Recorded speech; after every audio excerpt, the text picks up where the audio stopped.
Be prepared. It's happening. The universe just broke the rules, and now we're about to face a moon that was never supposed to show up like this. Today is Easter, but this isn't just another Easter, not because of the moon's phase, but because of what came just before it. You've probably never been told this before, but Easter doesn't have a fixed date. It's actually calculated based on the moon, the previous full moon specifically. And in this instance, that changes everything. Today's moon isn't strange because of what it is, but because of the circumstances behind it. This Easter follows a rare pink full moon.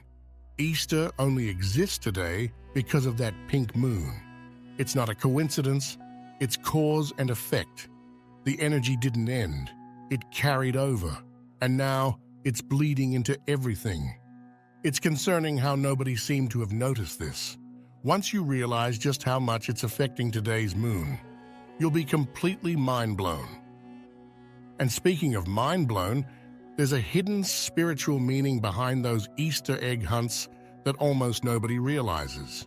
Most people think it's just a game, but it could just be more than that. There's one specific reason why this tradition is actually connected to your spiritual path. And once you understand what it really represents, you won't be able to unsee it. I'll explain it later, so don't go anywhere. But that's not even the weirdest part, because the way this Easter was calculated reveals a much deeper truth, one that might explain why you've been feeling just a little out of sync lately. Let's briefly break it down. Easter is determined by a formula most people never question. Most think it marks a fixed moment in history, but it doesn't. It floats every year. Because it's not based on dates, it's based on the moon. And that alone should tell you something. But what if that formula isn't just about tradition or celebration? What if it's a system, one built to sync us to something bigger than we can see? This year, Easter lands on April 20th, one of the latest possible dates. And because of that, it's not arriving with the energy, it's arriving after it. The moment already peaked. We're stepping in during the cool down, the aftershock. But maybe that's the point. Maybe this timing wasn't meant to elevate you. Maybe it was meant to test you. But here's where it gets even weirder. Even if you don't celebrate Easter, this weekend still reaches you. Not because of belief, but because of energy. And once you understand how that works, you'll realize this day has been affecting you more than you ever thought. Here's something most people don't realize. Easter affects your energy, even if you've never celebrated it in your life. Your system has been trained to expect something around this time of year. The world around you shifts. Shops start dressing themselves in pastels. Supermarkets overflow with sugar. Your work week feels strangely off-kilter. Even the air starts to smell like a reset. This isn't just marketing. It's an energetic imprint, one your spirit has been attuned to since childhood, whether you remember it or not. It tells your subconscious that something is supposed to happen now. Isn't it deep how Easter isn't just powerful because of tradition, but because of how we've felt during this time, over and over again? The tradition started the imprint, but it's our emotions, our energy, and how we keep showing up each year that gives this day its real power. But what happens when that expectation meets a moon that isn't acting like it normally does? This year, the Easter moon is out of phase. So instead of a climax, your body might feel pause. Instead of clarity, you might feel floaty, scattered, unfinished. Your brain is trying to celebrate. Your energy is trying to hibernate. And somewhere between those two forces, a strange sense of spiritual vertigo begins to rise.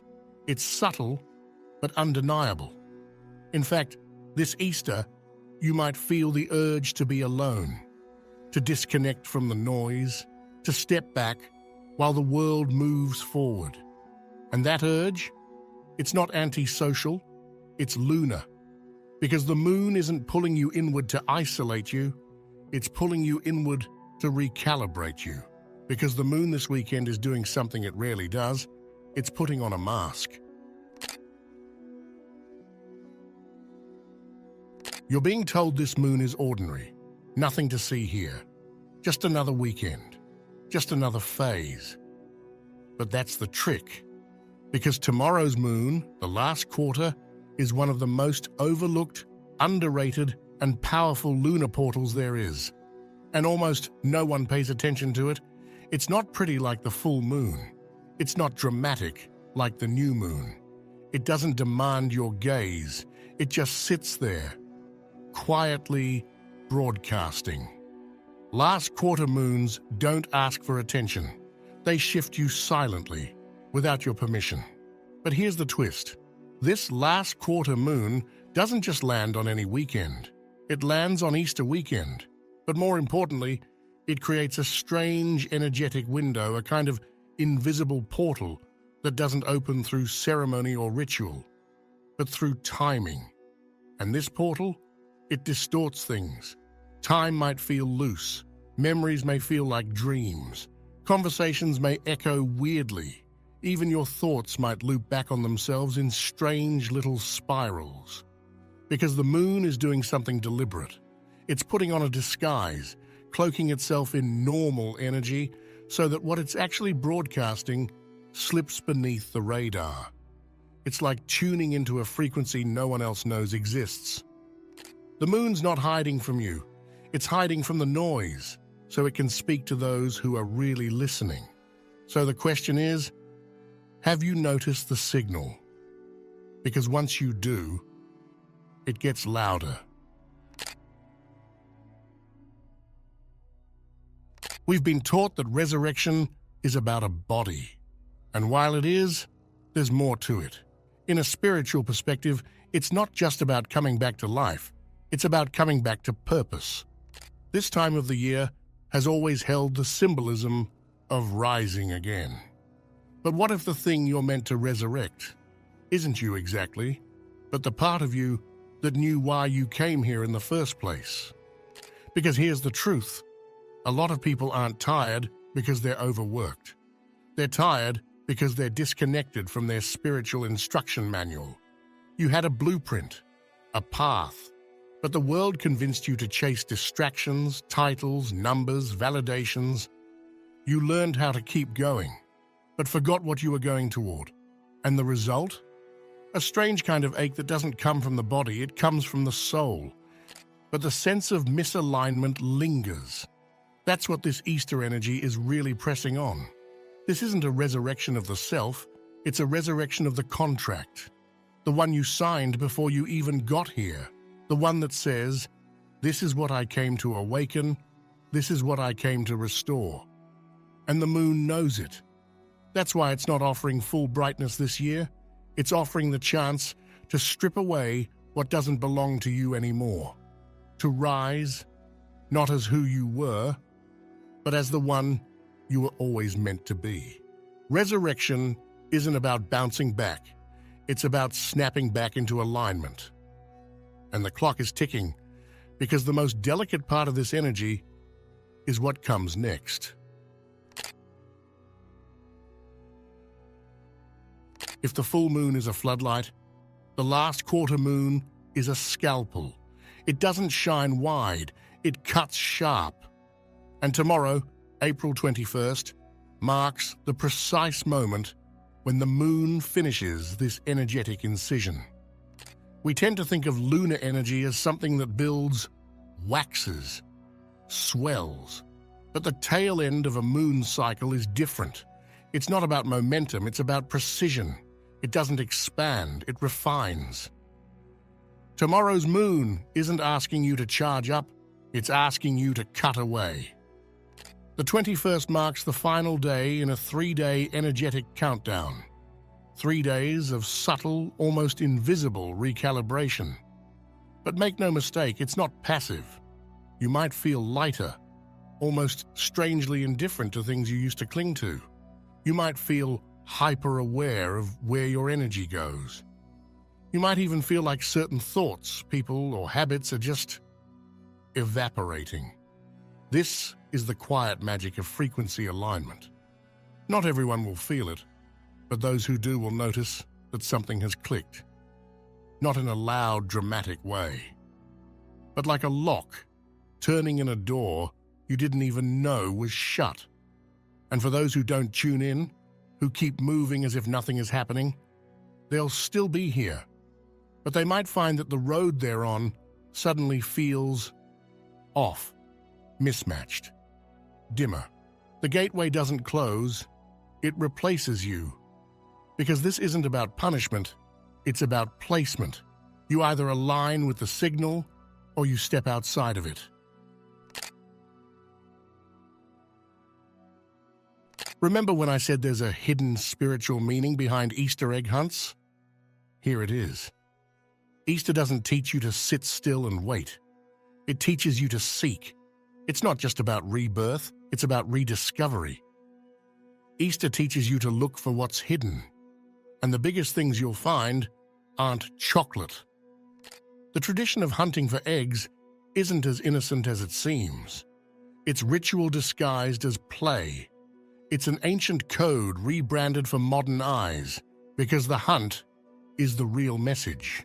You're not supposed to stumble upon what you need. You're supposed to search for it, even when it's inconvenient, especially when it's invisible. And this year, the eggs aren't colorful. They're quiet fragments of yourself you've buried without even realizing. It could be that dream you dropped because it didn't fit the timeline, that one conversation you keep avoiding, that tiny toxic loop in your daily life that feels harmless but steals all your energy, or even that talent that keeps tugging at you when you're alone. This weekend, something rare happens. These hidden pieces start glowing, but only if you decide to look. And the real twist: the spiritual reward doesn't come from what you find. It comes from finally being willing to search. Because the search changes you, it rewires you to notice, to care, to remember what matters. And that's what sets the next chapter of your path in motion. This moon doesn't announce itself. It doesn't crash in. It slips quietly into your day like something that was always there. It's called the signal moon, not because it explains everything, but because it leaves subtle signs, whispers, strange moments that feel like reality just shifted. You won't find it by trying. It only appears when you're still. In the pause between thoughts, in the way time suddenly slows for no reason. That's the signal. That resonance in your chest before your mind can name it. Most people won't notice it, not because they can't, but because their minds are too loud. But if you get quiet, even for a moment, you'll feel it. And when you do, don't try to explain it. This isn't for your logic. It's for the part of you that already knows. Because once it clicks, you'll realize it's been there the whole time. In your dreams, in passing thoughts, in what you almost ignored. This moon isn't here to shock you, it's here to remind you of something ancient, something you were always meant to remember. And once you feel it, you won't be able to unhear it. Everyone talks about the moon like it's some distant lantern, some external force that comes to light the way. But not this one. This moon didn't rise to lead you. It rose to activate something inside you, something ancient, something personal. It's not here to give you answers. It's here to flip a switch you didn't know existed. Because the truth is, the light you've been waiting for isn't in the sky. It's coded into you. This moon just pulls it to the surface. While everyone else keeps waiting for a flash in the sky, or a shift in their luck, or a message that drops from nowhere, something deeper is happening. Quiet, subtle, but permanent. This moon is like a quiet voice in the back of your spirit saying, "You already know." And maybe you do. Maybe you've always known, but you were waiting for a permission slip, a green light, a louder sign. Now the moon is saying, "No more waiting." Because this isn't the kind of light you follow, it's the kind you become. That flicker in your chest when you think about what you really want, that's it. That pull towards something that doesn't make sense yet, that's it. That quiet but relentless voice that keeps whispering, "There's more?" That's it. The moon didn't come to push you, it came to remind you. You're not supposed to be waiting for a sign. You're supposed to become one. And maybe that's the real message here. If you're still watching, I'd like to thank you for your attention. If you enjoyed the content and want to see more, please consider clicking the subscribe button. Your support is very appreciated. Feel free to share your experiences or thoughts in the comments below. Until next time, take care and subscribe for more insightful content.